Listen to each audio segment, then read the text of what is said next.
thought or two, and then we'll take questions. OU's really talented. We knew that coming into the game.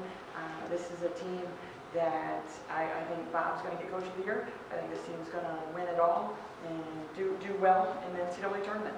And that's a team that has a variety of scores, and they're difficult to guard even though they play half court defensively, a strong half court switching defense. They don't pick up full court because they use a lot of energy in their half court motion. But with that said, we couldn't throw it in the ocean. I mean, it was evident.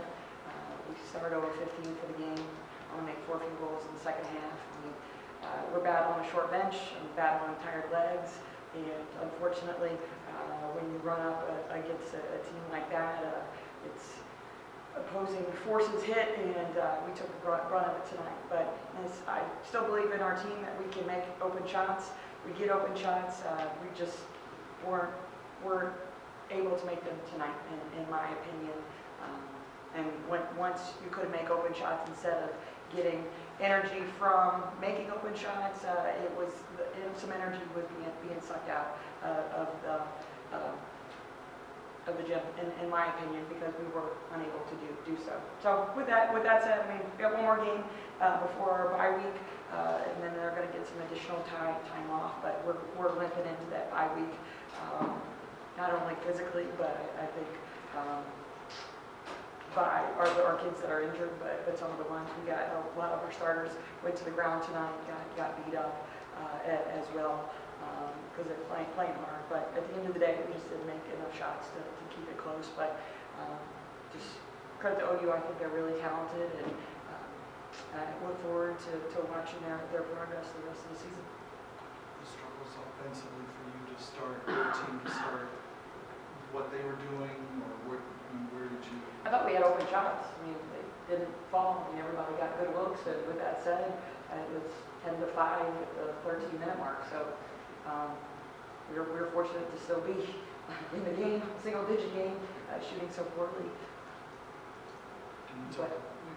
They have proven they're a good three-point shooting team. It looked like once they got it rolling in the first half, it was 7 of 12, I want to say. Kat Yeller, point guard, she's made 4 in their 10 games in conference play, and she makes 3 tonight.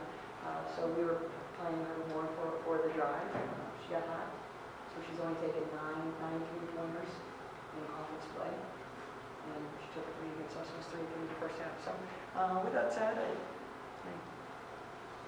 I thought we gave up a couple of quick transition buckets as well, but that's a kid that got hot. But at the same time she got hot, Kiana Black and Kira Mankins, their leading scorer and second leading scorer, were sitting on the bench most of the time in foul trouble. We picked up 2 early fouls. I thought that was beneficial, but unfortunately we weren't able to take advantage of it at the other end. And obviously the struggles with the size differential between rebounds and points in the paint, and just those were 2 sets of ugly numbers. This is a team who I think we can match up with. I mean, they don't start 6'3", 6'2", 6'1" like a Buffalo did. They don't start 6'2", 6'1" like Central Michigan started. They won't start like Ball State will start 6'5", 6'1". So yeah, I thought we didn't do a good enough job boxing out, and we're just trying to shoot a bunch of threes, and we've been successful with that, but tonight that wasn't fun. During the alma mater, you kind of motioned it down to keep her head up a little bit. How much do you think the season's starting to wear on the kids a little bit? I mean, like you said, you've gone through this tough stretch and you need the bye week, but mentally, how difficult is it at this point?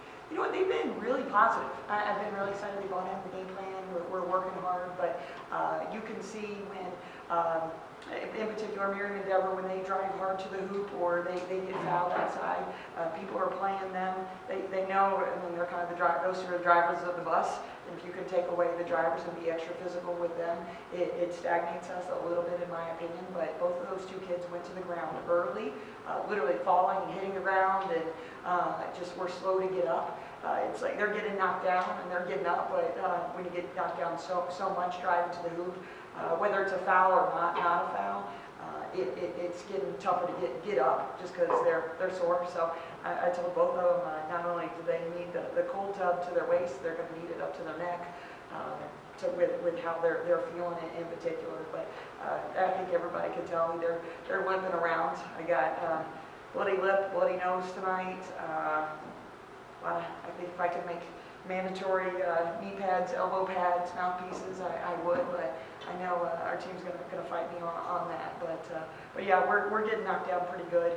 And again, it's not an officiating thing by any means, but we're getting knocked down because they're playing hard, and it's hard to physically get up. They're having a lot of wear and tear for sure. So it happens when you get older. Unfortunately, I'm the bearer of the bad news when I say wait till you're my age to both of them. But they're going to keep playing hard. I have no doubt.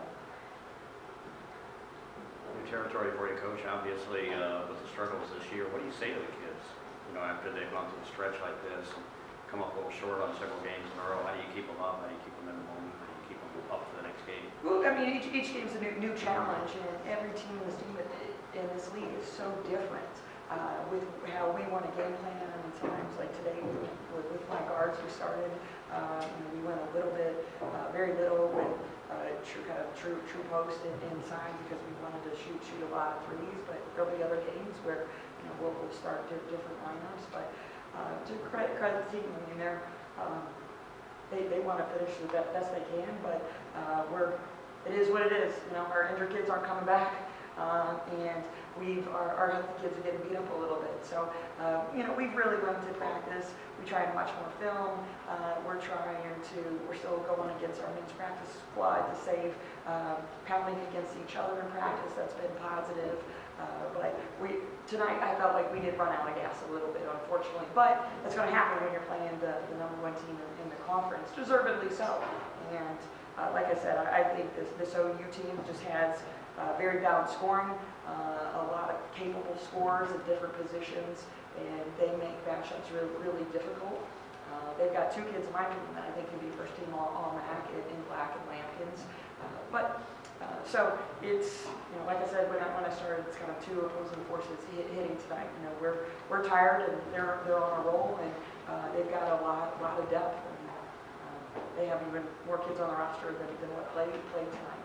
But our team's going to keep fighting. But you did see the entire team out of us tonight, and again, you saw a fresher team with OU. It sounds like there's obviously no concern with the season low and the shooting, just given everything, the roster being thin inside, having to take more outside shots to kind of make up for that. Yeah, I'm actually surprised with our percentage because in practice, you come to practice, we shoot 30 to 45 minutes every day in practice, and I thought we got open looks tonight. They just didn't fall. A handful were deep threes. In my opinion, I want our kids to toe the line a little bit better, but I think we're a better shooting team than what our percentage showed tonight. But again, it was when you started off in that cold, it just the momentum. We never could get momentum going. We never could get that one to fall or two consecutive shots to fall to feel a little bit better or have more confidence or feel that energy running down the floor so you can get a stop. It was just clang, and you couldn't get a lot of energy or consecutive makes and consecutive stops to get a run going, in my opinion.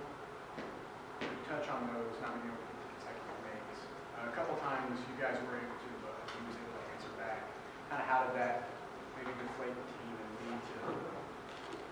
Well, I was excited we were scoring, and so with those consecutive makes, I think it was about one stretch. But our defensive transition, I thought a couple times let us down. In particular, when I know what you're talking about. When we hit a three and they came back and hit a three again, and that was a defensive mistake on our part. But again, it's gonna. I think we can show better at home. And again, we ran into a buzzsaw in OU that was making shots, and they ran into a tired team where we couldn't string enough shots together and couldn't get any momentum going because of our start and because of our tired legs and limited numbers. But with that said, I congratulate OU. We're going to fight for another day. We're going to get our bye week next week. We're going to give them some additional time off. I think, as I keep saying, our healthy kids are kind of injured as well, and with Nicks and pains and nicks every which way and a lot of bruises, so I think they'll feel better after that. But we will finish as strong as we can the rest of the way. Any other questions?